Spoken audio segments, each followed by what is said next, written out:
Navigating school can be tough, especially for autistic students, figuring out what comes next. But a mentorship program at NYU is making that journey easier, pairing autistic college students with high schoolers for guidance, support, and community.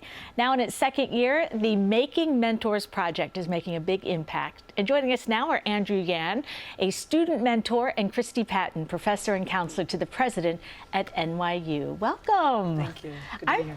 So excited about this. We were just talking about the program. Christy, why don't we talk about, how this program bridges the gap between the two groups? So this is a grant that EDC got through the National Science Foundation this is the third round of funding, and it first focused on having making clubs in middle school and high school where autistic students got to really delve into their interest in a very authentic way.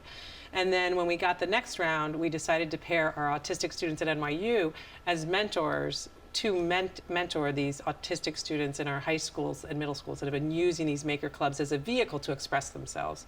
So it really has filled so many gaps, from really letting autistic individuals delve deep into their interests, especially around STEM and STEAM, and then also giving the autistic mentors a chance to develop their leadership skills and their advocacy. So it's really filled so many gaps on both ends, from the mentors and the mentees. That's fantastic. And Andrew, you're a junior, and you've been involved since you were a freshman?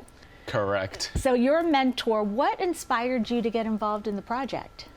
So I have heard of a similar program during the summer between my high school and college transition. So that is summer 2022. I was a part of that participatory game design and employment skills group.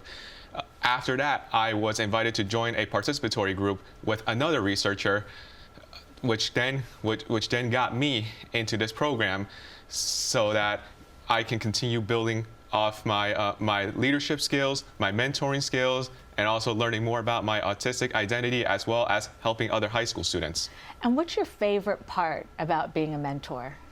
My favorite part is doing activities, communicating, building connections with these high school mentees, as well as my other mentors in college, as well as the research team. Also, being able to communicate my interests, and also doing interest-based projects with my high school student. Wow. So Christy, this started as a pilot program, and then it has made such a difference. What is your goal for the program?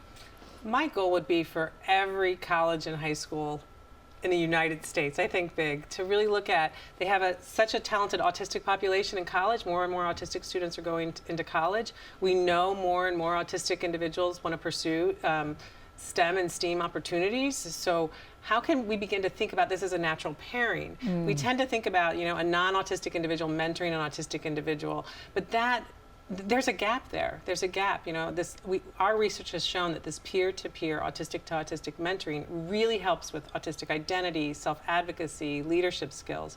So how can this become a model?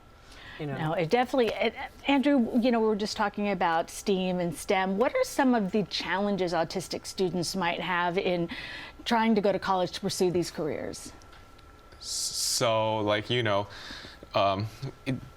doing things they like, and also trying to figure out their interests, as well as, actually self-advocating for yourself, because high school to college there is a gap between the two. Especially in college, you need to do more self-advocacy and independence, which I know some autistic students have been struggling with, especially getting accommodations and taking the courses, reaching out to professors.